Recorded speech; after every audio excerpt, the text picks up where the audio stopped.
አማን አባወራውን አማን ልጁንም አማን ቦርሳውን አማን ገበያውን አማን ሁሉንም ጥጋብ ሁሉም አማን ይሁን ሁሉም አማን ይሁን አገራችን ሰላም ይሁን አገር ሰላም ይሁን አገር ሰላም ይሁን ሀያት የሰውን ሀያት ልጁም አማን ከብቱም አማን ሁሉንም አማን እዚህ ለዘመናት ከተማዋን ሲጠብቅ የኖረ የተፈጥሮ አጥር አለ። ከተራራው አናት ልምላሜውን በመጠበቅ ህልውናቸውን መሰረት ላይ አጽንተዋል። በእቅፏ ያሉ ኗሪዎች በእርጋታ የዕለት ተዕለት ሕይወታቸውን ይመሩባታል። በጥንታዊቷ ቢራሮ፣ በዛሬዋ ኮምቦልቻ።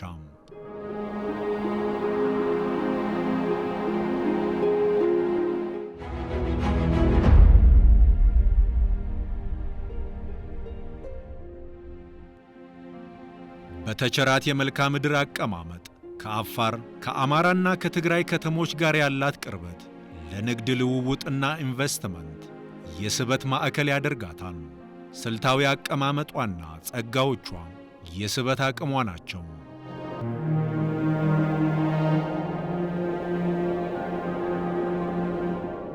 የቦታው አቀማመጥ ነው። ለወደብ ኢምፖርት ለማድረግም ኤክስፖርት ለማድረግም ከወደብ ጋር ያለው ርቀት ወሳኝ ነው።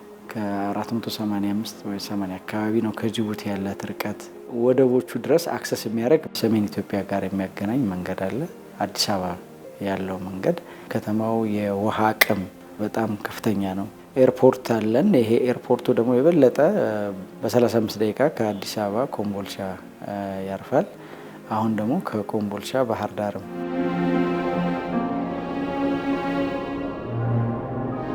የኢትዮጵያ ጉምሩክ ኮሚሽን ኮምቦልቻ ቅርንጫፍ መኖሩ፣ የኢትዮጵያ ገቢዎች ሚኒስቴር ኮምቦልቻ መኖሩ፣ ኢሴክስ የኢትዮጵያ ምርት ገበያዎች ድርጅት እዚህ መኖሩ ኮምቦልቻን ተመራጭነት ያደርጋታል ማለት ነው። በከተማ አስተዳደራችን መንግስታዊ ያልሆኑ መንግስታዊ የሆኑ ባንኮች አሉ። ኢንዱስትሪ መንደሮች ከሌላው ማህበረሰብ ለየት አድርጎ የኤሌክትሪክ ተጠቃሚ ለማድረግ የክልሉ ርዕሰ መስተዳደር 47 ሚሊዮን ብር ዴሊኬትድ ላይን መስመር እንዲዘረጋ ፈቅደዋል። ከተማ አስተዳደራችን ላይ በርካታ ብሔሮች አሉ። ያን ብቻ ወጥቶ እንደገና ጅቡቲያን ሁሉ አለ። በተለይ ግንቦትና ሰኔ አካባቢ ለሙቀት ሲባል እዚህ ይመጣል። ስለዚህ ይሄን ተቻችሎ የሚኖር ማህበረሰብ በመሆኑ አንዱ ተመራጭነት ያደርጋል።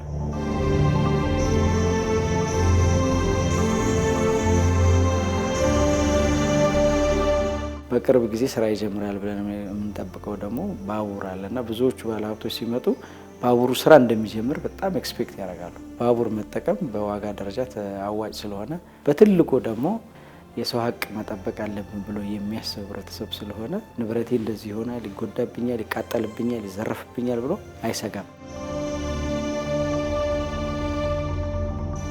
እድሉን ተጠቅመው የገቡ ባለሀብቶች በተለያዩ አማራጮች ተሰማርተዋል። አልሚዎች ወደ ሥራ ሲገቡ የተሻለ ነዋይ የተሻለ የሥራ ዕድል ይከተላል።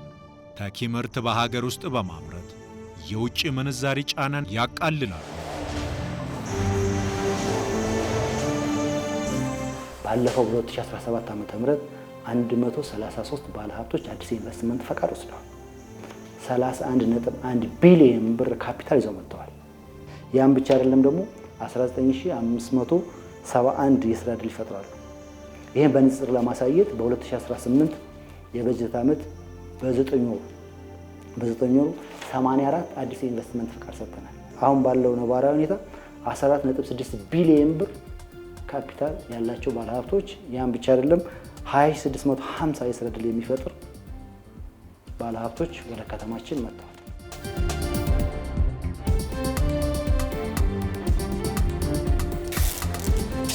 እንደ ከተማ አስተዳደራችን 27 ኢንዱስትሪዎች ተኪ ምርት ያመርታሉ። አሁን ባለው ነባራዊ ሁኔታ 38000 ቶን ምርቶች አምርተናል። ተኪ ምርት በ2017 ዓ.ም ከውጭ ሊገባ የነበረ 91.57 ሚሊዮን ዶላር ባለፈው 2017 ዓ.ም ማዳን ችለናል። 8 ኢንዱስትሪዎች ምርት የኤክስፖርት ምርት ያመርታሉ። ለምሳሌ የስፖርት ትጥቅ የትኛውም ዓለም የሚገኙ ናይክ ምርት የሚመረተው እዚህ ኮምቦልቻ ከተማ አስተዳደር። ስለዚህ እነዚህ ምርቶች አጠቃላይ ምርታቸው ኤክስፖርት ነው። ስለዚህ እነዚህን በማድረጋችን 41.1 ሚሊዮን ዶላር የውጭ ምንዛሬ ማግኘት ይችላል። ዜጎችና ነጋዴዎች የዘመነ አገልግሎት ለማግኘት የዲጂታል ቴክኖሎጂ መሠረተ ልማት የተዘረጋላቸው ቀልጣፋ መስተንግዶ ከአንድ ማዕከል የሚያገኙበት ከተማ ይሻሉ። አሰራሩ የዘመናዊ ከተማ ጽንሰ ሐሳብ አልሚዎች እንደ መስፈርት የሚጠይቁት ነው። ከጊዜ ጋር የሚራመድ ተመራጭ ለመሆን ገበያን መሳቢያ አንዱ መንገድ ነው። አገልግሎት አሰጣጣችን በአጠቃላይ ከስማርት ቴክኖሎጂ ጋር የተያያዘ እንዲሆን እየሰራ ነው። ለምሳሌ የገቢዎችን ሲስተም ብታይ ነጋዴው ግብሩን የሚያውቀው በሲስተም ነው። የሚከፍለውም ምን ያህል ብር እንደሚከፍለው በሲስተሙ ይነግረዋል። እዛው ሆኖ መክፈል ይችላል። አሁን ባለው አሰራራችን መሰረት ማለት ነው። አሁን ገቢ ላይ ምንም አይነት ቅሬታ እኔ ጋር ቀርቦ አያውቅም። አሁን በሲስተም እየመሩት ነው። ንግድ ላይም እንደዚህ አይነት የመሬት ስራን ወደ ሲስተም ለማስገባት የገጠር ቀበሌዎችም ጭምር በዘመናዊ ካዳስተር ስራ እየተሰራ ነው። ሁሉም ተቋሞቻችን አሁን ባለው ሁኔታ ወደ ስማርት ቴክኖሎጂ የሚጠቀሙ በጤናም በትምህርትም በሁሉም ዘርፍ ጀምረናል። ኢንቨስተሮች ወደዚህ ሲመጡ ንብረታችን በአጠቃላይ በሰው ኃይል ብቻ ሳይሆን በቴክኖሎጂ የሚታገዘ ጥበቃና ደህንነት አለው ወደሚል አንዱ ወደ ከተማችን እንዲመጡ የሚያነሳሳ። ኮምቦልቻ ከተማ አስተዳደር አንዱ የልዩ ኢኮኖሚ ዞን ከመሆኑ አንጻር ሲሲቲቪ ካሜራ ኢንስታሌሽን ወይም ነው ኮንፊግሬሽን አስፈላጊ ሆኖ ተገኝቷል። ምክንያቱም ሙሉ ከተማው 24 ሰዓት ስማርት ሞቢሊቲ እንዲኖር ከ160 አካባቢ ካሜራዎች በላይ በተለይ በዋና መንገዶች ላይ 100% ኢንስታል የተደረገበት በአራቱም አቅጣጫዎች ደግሞ ወደ 60% አካባቢ ኢንስታል ተደርጎ እንደምታዩት 24 ሰዓት ሙሉ ቁጥጥር የሚደረግበት ሁኔታ ነው ያለው ማለት ነው። አንደኛ ዓላማ ዋናው መጀመሪያ ላይ ወንጀል ቀድሞ የመከላከልና ወንጀልን ሰርቶ የተሰወረን ሰው በተጨባጭ ማስረጃ ለመያዝ ነው። ለምሳሌ መኪና ግጭቶች አሉ። ትራፊክ ባልደረሰበት አካባቢ እሱ ገጭቶ ቢሄድ በሰለጠነው መሰረት እሱን ነገር የምናገኝበት ነገር አለ። መጀመሪያ ላይ ግን ይህ ሲሲቲቪ ካሜራ ሳይገጠም ሌላ ብዙ መሸዋወድ ነገር ነበሩ። በኮምቦልቻ ከተማ አስተዳደር ላይ ብዙ ሴንተርም ስለሆነች ከአፋር ክልል ከአዲስ አበባ እና ከሰሜኑ የሀገራችን ክፍሎች መንቀሳቀሻ ሴንተር ስለሆነችም ደግሞ የተሽከርካሪዎችን እንቅስቃሴ 24 ሰዓት ቁጥጥር እየተደረገ ስለነበር እሱ ፊክስ ተደርጓል። ኮሪደር ልማት ላይ አደጋ የሚያደርሱ ማንኛውንም ነገሮች ህገወጥ ግንባታዎች ካሉ፣ ህገወጥ የንግድ እንቅስቃሴዎች ካሉ በመንገድ ላይ እነሱን ለደንብ ማስከበርና ሌሎች አካላቶች ሪፖርት እየተደረገ ወደው አስፈላጊውን እርምጃ የሚወሰድበት ሁኔታ ነው ያለው ማለት ነው። ካሜራው የሚሰራው 24 ሰዓት ነው። መብራት ቢኖርም ባይኖርም ይሰራል። ካሜራ ባለበት አካባቢ ሙሉ ፖሊስ ላይኖር ይችላል። እኛ ግን ከዚህ ሆነን ሙሉ ቦታውን ኮንትሮል ማድረግ እንችላለን። ካሜራ መገጠሙን ተገንዝቦ አንደኛ ከዚህ ድርጊታቸው የመቆጠብ ነገር አለ። ሁለተኛ ደግሞ አይጨለማ ነው ወይንም ደግሞ ሰው የለበትም ብለው ተስፋ ቆርጦ የሚቀመጡበት ነገር የለም። የተበደሉት አካላት ማለት ነው ወደ ህግ ቀርቦ እንዲታይላቸውና ጉዳያቸው እንዲፈታ የተደረገበት መንገድ አለ። ከቴሌ ጋር ወደ 400 ሚሊዮን ብር ገደማ በመፈራረም ኢ-ሰርቪስ አገልግሎት መጀመር የሚያስችለን ደረጃ ላይ ለመድረስ በርካታ ስራዎች ተሰርተዋል። በቀጣይ ግን አጠቃላይ መሬት ቤቶች ተቆጥረው ሲስተም ይገቡና አገልግሎት ደግሞ ማንኛውም ማህበረሰብ በቀላሉ ቤቱ ሆኖ አገልግሎት ተደራሽ የሚያደርግበትን ሂደት እንፈጥራለን ብለን እናስባለን። እነዚህ ሁሉ ልማቶች ሲሰሩ ግን ምንድነው ዋናው ካልን ገቢ ነው። ከተማዋ ሰፍታለች፣ የህዝብ ቁጥሯም ጨምሯል። ለዚህ የሚመጥን አገልግሎት በቅርበት ለመስጠት ፈታኝ በመሆኑ የከተማዋ መዋቅር አድጎ ሪጂኦፖሊታን ከተማ ከሆነች በኋላ በገቢ ደረጃ ፈጣን ለውጦች ታይተዋል። 2014 ላይ የኮምቦልቻ ከተማ አስተዳደር ገቢ የተሰበሰበው ጠቅላላ 442 ሚሊዮን ብር ነበር 2014 ላይ። 2015 ላይ ሪጂኦፖሊታን ከተማ ከሆነች በኋላ ወደ 889 ሚሊዮን ብር መሰብሰብ የቻለችበት ሁኔታ አለ። 2016 ላይ ስንመጣ 1 ቢሊዮን ብር ገባሽ ማለት ነው። 2017 ላይ 1.3 ቢሊዮን ብር የመደበኛና የአገልግሎት ገቢ መሰብሰብ የቻለችበት ነው። በዚህ ዓመት አሁን እንግዲህ 10ኛው ወር ላይ ያለነው አሁን ኦልሬዲ 1.8 ቢሊዮን ብር መሰብሰብ ችለናል ማለት ነው። እንግዲህ በፐርሰንት ስናየው ከ2014 አሁን ላይ በምናይበት ሰዓት ኦልሞስት ኦል በሚባል ደረጃ ከ7 ከ8% እጥፍ በላይ ያሳያል። ትልቁ የመጀመሪያው ለውጥ የምንለው በፊት ክፍለ ከተማ የለውም። ሁሉም ከተማ አስተዳደር ጽሕፈት ቤት እየመጣ ነው አገልግሎትን የሚያገኘው። አሁን ግን የመጀመሪያው ቀበሌ አለ፣ ቀጥሎ ክፍለ ከተማ አለ በቅርቡ። ስለዚህ እንደ ከተማችን አሁን 4 ክፍለ ከተማ አለ። በአንድ ጽሕፈት ቤት ሲሰራ የነበረን በ4ቱም ክፍለ ከተማ አገናኝ። ሁለተኛው ከተማው ለውጥ ያመጣ ነው ብለን የምንወስደው በገቢ አቅማችን ማሳደግ ችለናል። ሌላው የፕሮጀክት የመፈጸም አቅማችን በጣም አድጓል። ምክንያቱም አገልግሎት አሰጣጡ ወደ ክፍለ ከተማ ስለወረደ የፕሮጀክት አፈጻጸም አቅማችንን በደንብ ነው ያሳደግነው ራሳችን በመቻላችን። ገቢ የከተሞችን እድገት ይወስናል። የተሻለ ገቢ ያለው የተሻለ የመልማት ዕድል ያገኛል። የኮምቦልቻ ከተማ ወደ ሪጂኦፖሊታን ከተማ ስታድግ 40 በመቶ መመዘኛ ነጥቡ የገቢ አቅሟ ነበር። ሕዝብ ገንዘቡን አምኖ ሰጣም። ከተማ አስተዳደሩም አደራውን ተቀብሎ በተግባር አሳየ።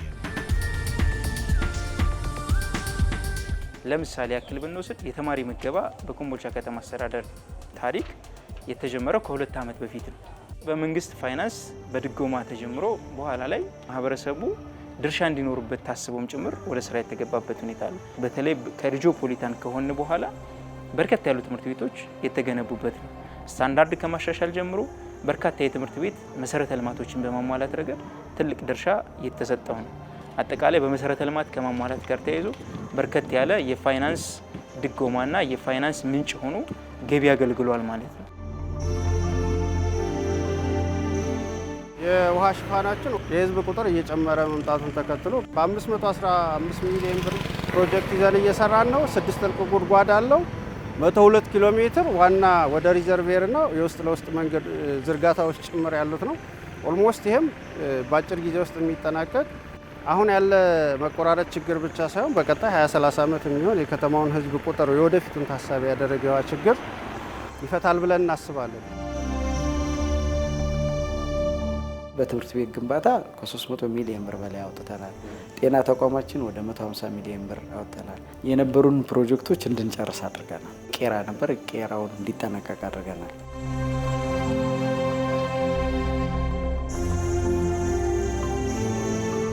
ትልልቅ የመንገድ ስራዎችን እየሰራን ነው አሁን ባለው ሁኔታ። ለምሳሌ መንገድ ጽሕፈት ቤትን ቢወስድ አሁን ምንም አይነት ማሽን አልነበረንም ስንመጣ፣ በሙሉ የነበረው ማሽን ተወስዷል። ነገር ግን 220 ሚሊዮን ብር በማውጣት ከተማ አስተዳደሩ የተለያዩ ማሽኖችን በመግዛት አሁን መንገድ በራሱ ምንም ሌላ ሳይፈልግ በራሱ መንገድ መስራት የሚችል ተቋም እንዲሆን የተደረገበት አለ። ይሄ ያው ከከተማው ገቢ ተሰብስቦ እየተሰራበት ያለ ነው የምንወስደው። በሁሉም ዘርፍ አሁን የምናያቸውን ለውጦች በሙሉ አሁን ገቢ በመሰብሰብ አቅማችን እያደገ ሲመጣ ነው። ኢቭን የሰላም ስራችንም ራሱ በገቢ ስራ የታገዘ ነው።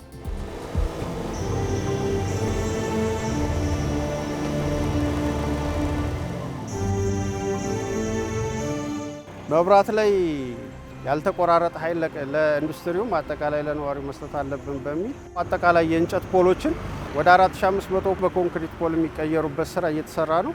ኦልሞስት አፈጻጸሙ ከ90% በላይ ነው። በቅርብ የሚመረቅ ፕሮጀክት ነው ማለት ይቻላል። ከ102 ሚሊዮን ብር በላይ ወጪ ተደርጎ 17.5 ኪሎ ሜትር የመንገድ ዳር መብራትን በተገቢው መንገድ የተሰራበትና ጤና ኬላዎች ወደ ጤና ጣቢያ አድርገው በገጠር ቀበሌዎች ላይ አገልግሎት እንዲሰጡ ወደ 5 ጤና ጣቢያዎች የተገነቡበት።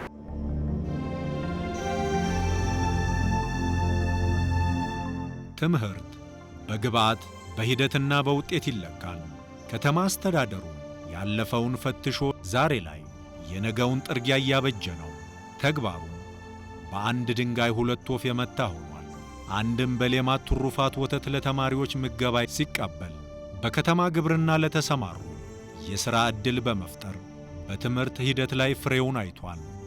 በትምህርት ዘርፍ በክልሉ ሞዴል ከሚባሉት ከተሞች አንዱ ነው።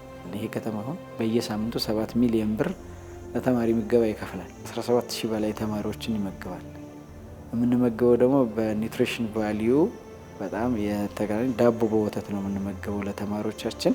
የሚበላው መማሪያ ቁሳቁስ አጥቶ ከትምህርት ቤት የሚቀር ተማሪ የለንም። በተማሪዎቻችን ውጤትም ስናይ በጣም መሻሻል አሳይቷል።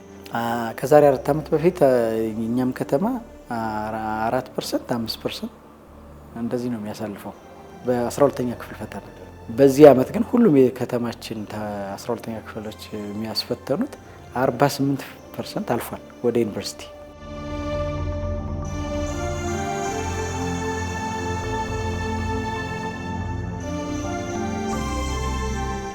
እዚህ ያሉ አቅመ ደካሞች ሰርተው ብድራታቸውን አይመልሱም። ከችግራቸው ለመሻገር ምርኩዝን ይሻሉ። በዚህ ወቅት ለስጋም ደስታ ለመንፈስም የእርካታ ምንጭ የሚሆን ሰብአዊ ተግባር በመፈጸም ከሚኖሩበት ቀዬ ሳይርቁ ደራሽ አግኝተዋል። ያው በድህነት ሁኔታ ነው። አንድ ሰው አገሩም ላይ ችግር ነው። እንደው ሰው ታተፍለከለከ አይሆንም። ድህነት እንትን ታለው ማለት ነው። ያው እዚሁ ቆይቶ ልጆች ይሁን ያሳድግ ነው። እንደው ትልልቅ ሆነው ልጆቻችን አሁን ያው በሰው ገደፋ ነው እንጂ ራሴን ችዬ እንትን ብዬ አይደለም ማለት ነው። ከምደሰትበት ነገር አንዱ ይሄ ነው። የቤቱ የተሰጠ ቀን እንዴት እንደረካው። ምክንያቱም ሊሰጣቸው የተገቡ የሚገባቸው ሰዎች አረጋውያን፣ አካል ጉዳተኞች ናቸው ያሉት። መጀመሪያ በወንጀል መከላከል ስራ ላይ ብዙ ጊዜ ስለምወደው እሱን ነበር የምሰራው። ከዛ በኋላ የኮሚኒቲ ፖሊሲንግ ኦፊሰር ነኝ። ከተማችን ወሎ ዩኒቨርሲቲ አካባቢ ከሌሊቱ 6 ሰዓት ነበር ያን ሰው ለማያስፈል ነው እንግዲህ ህይወቴን አካሌን ያጣሁት። ሰውየውን ግን በቁጥጥር አውያለሁ። መስሪያ ቤቱ ሙሉ አቅሜን ተጠቅሜ በማልሰራበት ሰዓት ሲረዳኝ ኖሯል። ይህን ከዛ በኋላ ጡረታን አስከብሬ እንትን ስል ቤቴን ሽጬ ነበር ሕክምና ወሰድኩት። ከንቲባ አስተዳደሩ ቤቴን መሸጥምን አጣርቶ ይችን ቤት ደግሞ አንጥቶ ስሜን ጠርቶ ወደኩበት መጥቶ አንስቶ ነው እዛ አስገባኝ። ይችን ቤት ስለሰራልን መንግስትን ያው በጣም ነው የምናመሰግነው። ኸይር ጀዛ ይገባቸው እያልን ዱዓ እያደረግን ነው። እንደ አመራርም እንደ ሰውም ደስ የሚልህ እንደዛ አይነት ለዜጎችህ የሚደርስ ስራ በመስራታችን ደስተኛ የሆንበት ነው ያለው። በዚህ በጣም ህብረተሰቡም ደስተኛ ነው። አሁን በሁሉም ክፍለ ከተማ እንደዚህ አይነት ስራዎችን እየሰራን ያለን።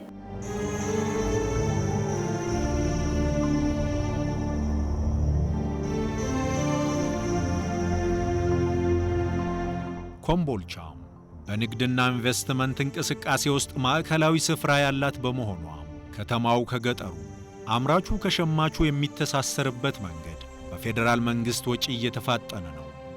አጠቃላይ እንደ ከተማ የገጠር ቀበሌን ከከተማ የሚያገናኙ ጨምሮ እና የውስጥ ለውስጥ መንገዶችን ወደ 45 ኪሎ ሜትር የጠጠር መንገድ የተሰራበት ጥቅል ሂደት ነው ያለው። ከዛ ባለፈ በዚህ 5 ዓመት ውስጥ ብቻ አንድ ዋና መንገድ አማራጭ ብቻ የነበራት ከተማ አሁን ሰዓት ላይ 7.5 ኪሎ ሜትር በ1.2 ቢሊዮን ብር ገደማ ሌላ አማራጭ ባይፓስ መንገድ የከባድ መኪና ተሽከርካሪ 6 ብሪጆች ያሉት እየተሰራ ነው ያለው። አፈጻጸሙም አሁን ያው በጥሩ ደረጃ ላይ ያለና ከባድ መኪኖች ከተማ ውስጥ ሳይገቡ ራሳቸውን ችለው የሚያልፉበት ይህ ፕሮጀክት ቀጣይ ከመንገድነት ባሻገር ከተማችን ሌላ ከተማ ሌላ መንደር በመፍጠር ረገድ ደግሞ የከተማ ፕላናችንን የመንገድ ሽፋናችንን በማሳደግ ረገድ ያለው ሚና ትልቅ ነው። አብሮ ተያይዞ ሊነሳ የሚችለው ኮሪደር ልማት ነው። ይህ ዋናው አስፓልት የምታዩት ዛሬ ያለንበትን ጨምሮ ይህ አንድ አስፓልት እግረኛውም ትራንስፖርቱም በአንድ አገልግሎት ይሰጥ የነበረበትን በተለይ ደግሞ የእግረኛ አማራጭ ሰው እንዲያገኝ ያደረገ አረንጓዴ ሆኖ ውብ ሆኖ ሰዎች የሚዝናኑበትና መቀመጫ ጭምር ያለው ለመዝናኛ ጭምርና ሰው ጤናውን በቀላሉ ወክ እያደረገ የሚጠብቅበትን እድል የፈጠረ 7.5 ኪሎ ሜትር የኮሪደር ልማት ተሰርቷል። የመጀመሪያ ምዕራፍ 5 ኪሎ ሜትር ነው። በሁለተኛ ምዕራፍ 2.5 እንሰራለን ብለን ኦልሞስት በጥሩ አፈጻጸም ላይ ያለ ስራ ነው። በጣም ውብና ንጹህ እንዲሆን አድርጎናል። በዛ ላይ ደግሞ ለጤናማ ህይወት በጣም አስፈላጊ ሆኖ አግኝተነዋል ማለት ነው። በጣም ንጹህ ከመሆኑ የተነሳ ንጹህ አየር እያገኘን ነው። የአየር ብክለትን ተከላክለናል። በፊት ይሄ እግረኛ መንገድ አልነበረም። መኪኖችም እኛም በአንድ መስመር ነበር የምንሄደው። አሁን የኮሪደር ልማት ከመጣ በኋላ ትራንስፖርትም ራሱ አንቸገርም። ወክ እያደረግን በዚህ መሄድ እንችላለን። ያው የሰው ልጅ በስራ በብዙ ነገር ተጨናንቆ ይውላልና መናፈሻ ያስፈልጋል። ትሪት የምታደርግበት ቤተሰብ ጋር ምናምን ልጆች ጋር ጓደኞች ጋር እና ለከተማዋና መናፈሻ በጣም ደስተኛ ነን። ልጆቻችን ወንድሞቻችን እንዲዝናኑ ሆነናል። ከዚህ በፊት ብዙ መዝናኛ ቦታዎች ስላልነበሩ አሁን ይሄ በመፈጠሩ ደግሞ በጣም ደስ ይላል። ትልልቅ ከተሞች ላይ ደግሞ ይሄ ቢፈጠር የተበለጠ ደስተኛ እንሆናለን። ሌሎች ቦታ ላይ ለመዝናናት ስንወጣ የተለያዩ ክፍያዎችን እንከፍል ነበር፣ የመግቢያ ሌሎች ነገሮችን እንከፍል ነበር። አሁን ላይ ግን ይሄ በነፃነት ልጆቻችን እንዲቦርቁ በመሆኑ በጣም ደስተኛ ነን። ኮሪደር መጣ ማለት አንደኛ የእግረኛ መንገድ አማራጭ ማስፋት ነው። ሁለተኛ የአረንጓዴ ልማት ሽፋን ማሳደግ ነው። ሶስተኛ እዛው ላይ መዝናኛ አካባቢዎችን እየፈጠሩ መሄድ ነው። ይሄም እነዚህ ነገሮች ተሟሉ ማለት ሰው በቀላሉ ዋናው ትራንስፖርት ላይ የነበረው የእግረኛና የመኪና መገፋፋት በእጅጉ መቀነስ ነው። የፕላን ትግበራም ለማሳካት ትልቅ አበርክቶ አለው ማለት ይቻላል። የኮሪደር ልማት አሁን እየሰራን ነው። አሁን ኮሪደር ልማት የሰራንበትን እዛው አስፓልቱ ጫፍ ድረስ ኮንቴነር የነበረበት እንደውም አስፓልቱ ላይ ሻይ ቡና የሚሉበት ሁኔታ ነበረ። ያንን በሙሉ አንስተን ነው ዜጎች በነፃነት የሚንቀሳቀሱበት የኮሪደር ልማት እየሰራን ያለ ነው። የመጀመሪያው በቃ ከተሜነት የሚለውን በሌላ መንገድ ዲፋይን ያደርጋል። ኮሪደር ግን መሰራት ከተጀመረ በኋላ መጀመሪያ ጋር በጣም ቻሌንጅ ነበረው። አሁን ተሰርቶ ሰው የሚያወራበት የሚጫወትበት ስፔስ ሲያገኝ ከመቃወም ወደ መደገፍ መጥቷል ማለት ነው። አሁን እንደውም እኛ 17 ኪሎ ሜትር ጥያቄ አለብን። አሁን ኮሪደር ይሰራልን። የኮሪደር ልማት ሥራ ከውበትና ጽዳት አደጋን ከመቀነስ ባለፈ መልካም አጋጣሚን ይዟል። የከተሞችን ገጽታ በጣም ቀይሯል። በፊት ያልነበረ አዳዲስ ቢዝነስ እንዲፈጠር ሆኗል። ይሄ የስራ ዕድል ይፈጥራል። ቤት ቢኖርህ ለማከራየት ከፍ ያለ ኪራይ ትጠይቅበታለህ ማለት ነው። ብትሸጥ ከፍተኛ ዋጋ ነው። ምክንያቱም እዚህ ኮሪደር የተሰራበት የሚያምር ሰፈር ነው ብሎ የቤት ቫልዩ ራሱ እንዲያድግ ነው የሚያደርገው። ኮሪደር ላይ ስንመጣ አጠቃላይ ማህበረሰቡ ወደ 6 ሜትር ገደማ አጥሩን በማፍረስ ረገድ ተባብሯል። ግቢውን ለቋል፣ ኮንቴነር አፍርሷል። መለስተኛ ወጪ የማይጎዱ ነገሮችን ተባብሯል። በዚህ ረገድ የራሱን አበርክቶ እንዲወጣ ማድረግ ማህበረሰቡ። ከዚህ ባሻገር አሁን ላይ ምንድነው በሀሳብ እያገዘን ነው። ረጅም ጊዜ አገልግሎት እንዲሰጡ በመጠበቅ ረገድ በጉልበት እያገዘን ነው። ተጨማሪ ደግሞ አሁን ላይ እነዚህ የህብረተሰብ ተሳትፎ ስራዎች በሚታይ መልክ ኢኒሼቲቭ ሆነው እንዲሰሩ በማድረግ ረገድ በማህበረሰብ ተሳትፎ ብቻ አንድም የመንግስት በጀት ሳይኖርበት መሰራት አለባቸው ተብሎ ለማህበረሰብ የተሰጡ ስራዎች አሉ። በዚህ ረገድ አራቱም ክፍለ ከተማ ራሱን ችሎ እየሰራ ነው።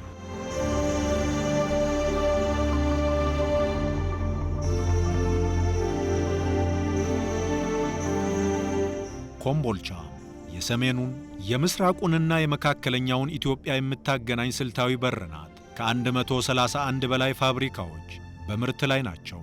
በተጨማሪም 120 ፋብሪካዎች በሂደት ላይ ሲሆኑ ከሚጠበቀው የሥራ ዕድል ባሻገር በርካቶች ተደራጅተው ወደ ተግባር ገብተዋል። መጀመሪያ የተማርኩት እዚህ ኮምቦልቻ ቴክኒክና ሙያ ኮሌጅ ነበረ። ተመርቀን ስራ ማግኘት አልቻልንም። መንግስት የዛኔ ማሽኖች ገዝቶ ተሰጡን፣ 2 የመሰንጠቂያ ማሽኖች። ሌላውን ደግሞ በእኛ በማህበረቶች መዋጮ ወደ ስራ ገባን። አጀማመራችን ከጅም ወደ ኋላ ባህላዊ በሚባሉ ማሽኖች ነበር ስራ የጀመርነው። መጋዝና መዶሻ ምናምን ነበር የምንጠቀመው።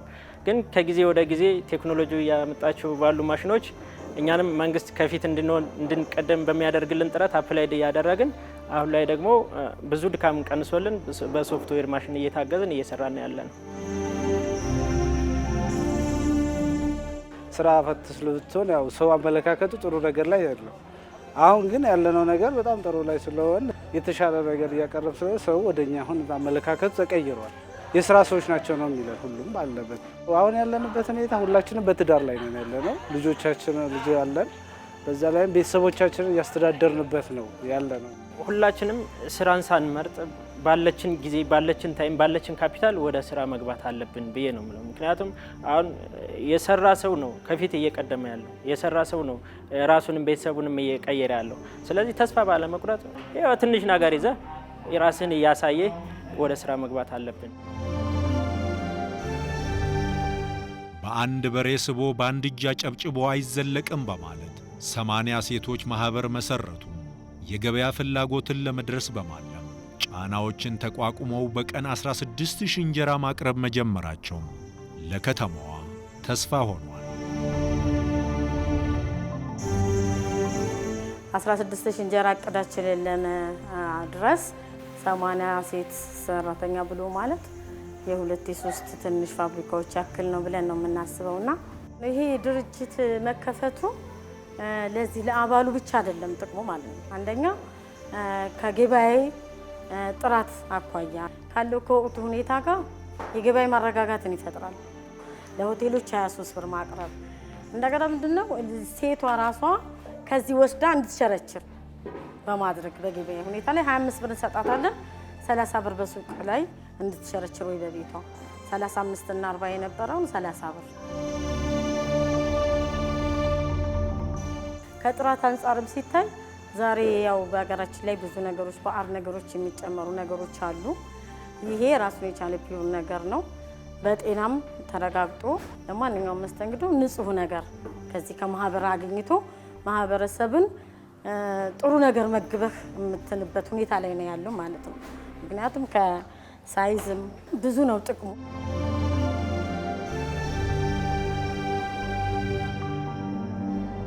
በክህሎት ስልጠና እንሰጣቸዋለን። ቴክኒካል ስልጠና ይሰጣቸዋል ከፖሊቴክኒክ ኮሌጅ ጋር በመተባበር እነዛን ካደረግን በኋላ የመስሪያ ቦታዎች የተመቻቹ በቤተሰቦቻቸው ቦታ ላይ ሊሆን ይችላል፣ ተከራይተው ሊሆኑ ይችላሉ።